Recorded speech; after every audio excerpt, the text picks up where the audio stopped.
Sir, একবার ভেতরে ঢুকে বিচারকদের দেখতে দিয়ে এটা সত্যি কাজ করে।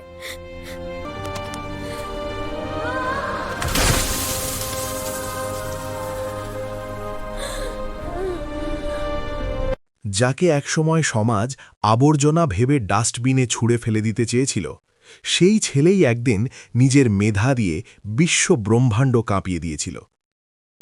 সময়ের চাকাকে ২০ বছর পেছনে ঘুরিয়ে নিয়ে যায়। শহরের এক কোণে অবস্থিত গোপালপুর বস্তি, যেখানে দারিদ্র্য মানুষের নিত্যসঙ্গী। সেই বস্তির এক জীর্ণ কুটিরে থাকত ১০ বছরের কিশোর আরিয়ান। তার বাবা ছিল না, মা অন্যের বাড়িতে ঝিয়ের কাজ করে কোনো মতে দুবেলা খাবারের জোগাড় করতেন। আরিয়ান স্কুলে যেত না, তার কাজ ছিল সারা দিন শহরের ডাস্টবিন আর ভাগাড়ে ঘুরে ঘুরে ভাঙাড়ি কুড়োনো। কিন্তু আরিয়ানের বস্তাটা ছিল অন্য সবার চেয়ে আলাদা। অন্য বাচ্চারা লোহার টুকরো খুঁজত বিক্রির জন্য, আর আরিয়ান খুঁজত পুরনো ব্যাটারি, নষ্ট হয়ে যাওয়া ট্রানজিস্টরের তার আর ফেলে দেওয়া ছোট ছোট ডিসি মোটর। বস্তি থেকে একটু দূরে রেল লাইনের পাশে একটা পুরনো তেরপাল টাঙিয়ে আরিয়ান বানিয়েছিল তার গোপন ল্যাব। সেখানে বসেই সে জাদুকরের মতো কাজ করত। সে তার মাকে বলেছিল, মা দেখিস, একদিন এই ভাঙা তারগুলো দিয়েই আমি এমন এক কল বানাবো যাতে তোকে আর অন্যের জমিতে জল দিতে হবে না। মা হাসতেন আর আড়ালে চোখের জল মুছতেন। তিনি জানতেন তার ছেলের মাথায় অদ্ভুত সব বুদ্ধি খেলা করে। একদিন আরিয়ান খবর পেল শহরের সবচেয়ে দামি স্কুল সেন্ট জেভিয়ার্স গ্লোবাল একাডেমিতে এক বিশাল জাতীয় বিজ্ঞান প্রদর্শনী হচ্ছে। সেখানে যে কেউ নিজের আবিষ্কার নিয়ে যেতে পারে। আরিয়ান ভাবল এটাই সুযোগ। সে দিন-রাত এক করে তার স্বপ্নের প্রজেক্ট তৈরি করল।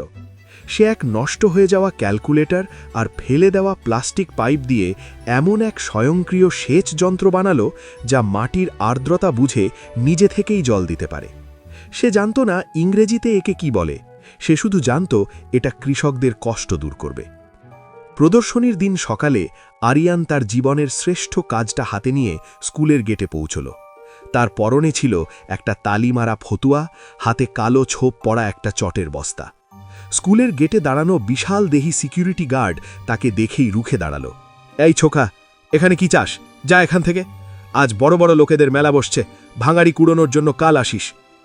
আরিয়ান থতমত খেয়ে বলল, না স্যার, আমি ভাঙাড়ি কুড়োতে আসিনি, আমি একটা প্রজেক্ট এনেছি সায়েন্স ফেয়ারের জন্য। ঠিক সেই সময় স্কুলের প্রিন্সিপাল মিস্টার চ্যাটার্জি দামি স্যুট পরে সেখান দিয়ে যাচ্ছিলেন। তিনি ছিলেন অত্যন্ত কড়া মেজাজের এবং বংশমর্যাদায় বিশ্বাসী মানুষ। তিনি দাঁড়িয়ে গেলেন, আরিয়ানকে ওপর থেকে নিচ পর্যন্ত দেখে তার নাকে রুমাল দিলেন। মিস্টার চ্যাটার্জি, আরিয়ান সাহস করে বলল, আমি এই যন্ত্রটা বানিয়েছি, এটা কৃষকদের খুব কাজে লাগবে। মিস্টার চ্যাটার্জি আরিয়ানের হাতে থাকা সেই নোংরা প্লাস্টিকের যন্ত্রটার দিকে তাকিয়ে বিদ্রূপের হাসি হাসলেন। তিনি সবার সামনে চেঁচিয়ে উঠলেন, সায়েন্স ফেয়ার? তুই এই আবর্জনা নিয়ে এখানে ঢুকেছিস? এটা কি কোনো ডাস্টবিন যে তুই তোর জঞ্জাল নিয়ে চলে এলি? রাস্তার ছেলে তুই, তোর বাবা নিশ্চয়ই নর্দমা পরিষ্কার করে, তোর হাতে কোনো প্রজেক্ট বানায় না, তোর হাতে ঝাড়ু বানায়। আরিয়ান কাঁদতে কাঁদতে বলল, স্যার, একবার ভেতরে ঢুকে বিচারকদের দেখাতে দিন, এটা সত্যি কাজ করে। রাগে মিস্টার চ্যাটার্জি আরিয়ানের হাত থেকে সেই মডেলটি কেড়ে নিয়ে সজোরে মাটিতে আছাড় মারলেন। মড় মড় করে ভেঙে গেল আরিয়ানের কয়েক মাসের পরিশ্রম। মিস্টার চ্যাটার্জি তার জুতো দিয়ে সেই ভাঙা যন্ত্রটাকে মারিয়ে দিলেন এবং গার্ডকে বললেন, একে গলা ধাক্কা দিয়ে বের করে দাও, এই নোংরা জামাকাপড় দেখলে স্কুলের আভিজাত্য নষ্ট হয়। গেটের বাইরে রাস্তায় পড়ে রইল আরিয়ান। তার হাঁটু ব্যথা পেয়েছে, কিন্তু সেই ব্যথার চেয়েও বড় ব্যথা ছিল তার হৃদয়ে। সে দেখল ভেতরের দামি স্যুট পরা বাচ্চারা তাদের কেনা প্রজেক্ট নিয়ে হাসাহাসি করছে। আরিয়ান সেদিন আকাশ পানে তাকিয়ে একটা শপথ নিয়েছিল, আজ থেকে ২০ বছর পর আমি ফিরব। আমি আরিয়ান হিসেবে নয়, আমি আপনাদের বিচারক হিসেবে আসব। আরিয়ান বস্তিতে ফিরে এলো না। সে ওই দিন রাতেই রেলের এক মালগাড়িতে উঠে পড়ল। তার কাছে কোনো টাকা ছিল না, ছিল শুধু বুকের ভেতর দাউ দাউ করে জ্বলতে থাকা অপমান। সে মুম্বাই শহরের এক পুরনো ইলেকট্রনিক্স মেরামতের দোকানে কাজ নিল। দিনের বেলা সে দামি লোকেদের মোবাইল আর কম্পিউটার ঠিক করত, আর রাতে ফুটপাতে শুয়ে পুরনো বই পড়ত। সেখানে তার দেখা হলো একজন অবসরপ্রাপ্ত প্রফেসর ডক্টর সোমনাথের সাথে। সোমনাথবাবু একদিন দেখলেন একটা 12 বছরের ছেলে চোখের নিমেষে একটা নষ্ট ল্যাপটপের মাদারবোর্ড ঠিক করে ফেলল। তিনি আরিয়ানের মেধা দেখে অবাক হলেন। তিনি তাকে বললেন, আরিয়ান, মেধা তো তোমার রক্তে আছে, শুধু চাই সঠিক শিক্ষা। তিনি নিজের খরচে আরিয়ানকে পড়াতে শুরু করলেন। পরবর্তী 10 বছর ছিল আরিয়ানের তপশ্চর্যা। সে দিনে কাজ করত আর রাতে পড়াশোনা। তার মাথায় শুধু একটা চিন্তা ছিল, সেই ভাঙা প্লাস্টিকের যন্ত্রটার শোধ নিতে হবে। সে কোডিং শিখল, সে রোবোটিক্স শিখল, সে কৃত্রিম বুদ্ধিমত্তা বা এআই নিয়ে এমন কিছু প্রজেক্ট তৈরি করল যা বিদেশের বড় বড় কোম্পানিগুলো লুফে নিল। তার তৈরি করা সফটওয়্যার আজ সারা বিশ্বের কৃষি ব্যবস্থাকে নিয়ন্ত্রণ করে। সে আজ টেক ইনোভেশনসের মালিক, যার সম্পদ কয়েক বিলিয়ন ডলার। 20 বছর পর সেন্ট জেভিয়ার্স গ্লোবাল একাডেমি আজ আর আগের মতো নেই। স্কুলের বর্তমান ট্রাস্টিদের দুর্নীতি আর ভুল সিদ্ধান্তের কারণে স্কুলটি আজ ঋণের ভারে জর্জরিত। ব্যাংকের নোটিশ এসে গেছে, যদি 1 সপ্তাহের মধ্যে 500 কোটি টাকা শোধ না করা হয় তবে স্কুলের এই বিশাল দালান নিলাম হয়ে যাবে। বৃদ্ধ প্রিন্সিপাল মিস্টার চ্যাটার্জি আজ অসহায়। তার দামি গাড়ি বিক্রি হয়ে গেছে, দামি স্যুটগুলো পুরনো হয়ে গেছে। তিনি দাঁড়ে দাঁড়ে ঘুরছেন ডোনেশনের জন্য, কিন্তু কেউ এগিয়ে আসছে না। হঠাৎ একদিন খবর পাওয়া গেল ভারতের সবচেয়ে বড় টেক ডিলিয়ানের এবং ইনভেন্টর ডক্টর আরিয়ান রায় এই শহর সফরে আসছেন।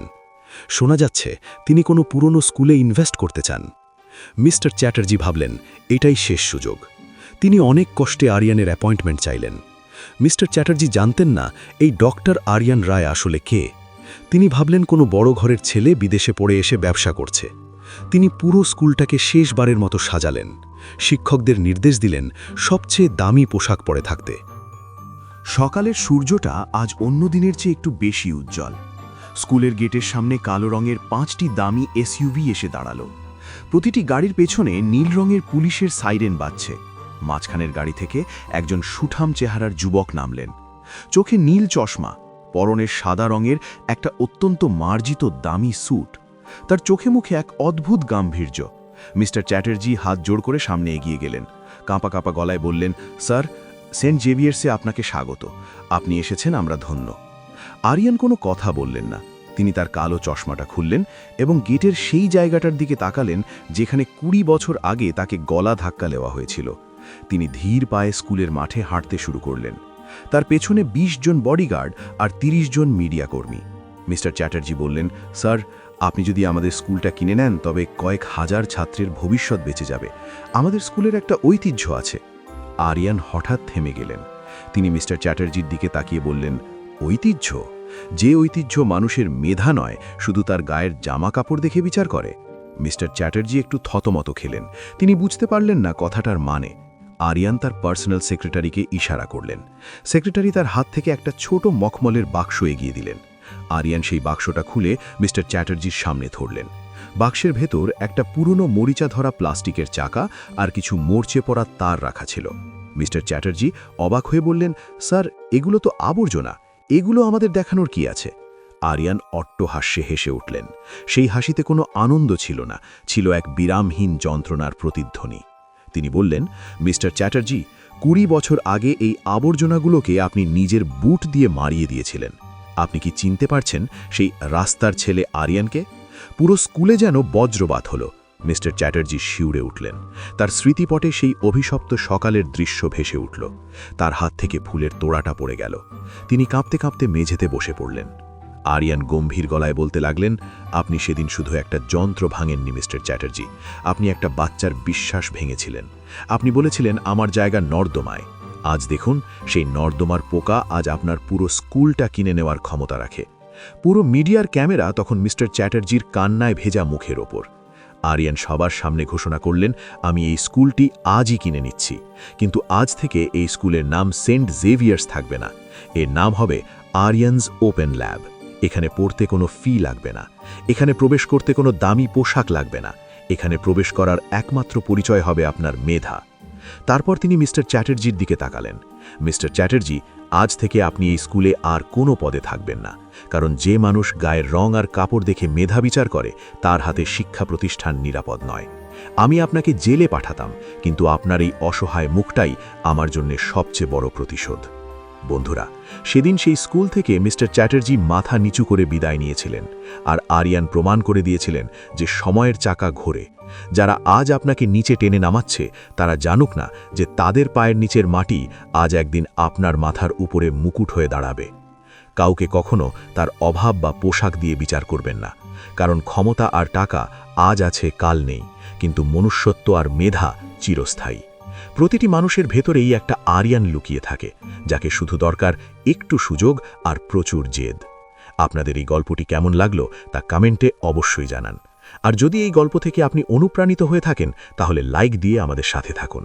দেখা হবে পরবর্তী অন্য কোনো রোমাঞ্চকর বাস্তব কাহিনী নিয়ে। ধন্যবাদ।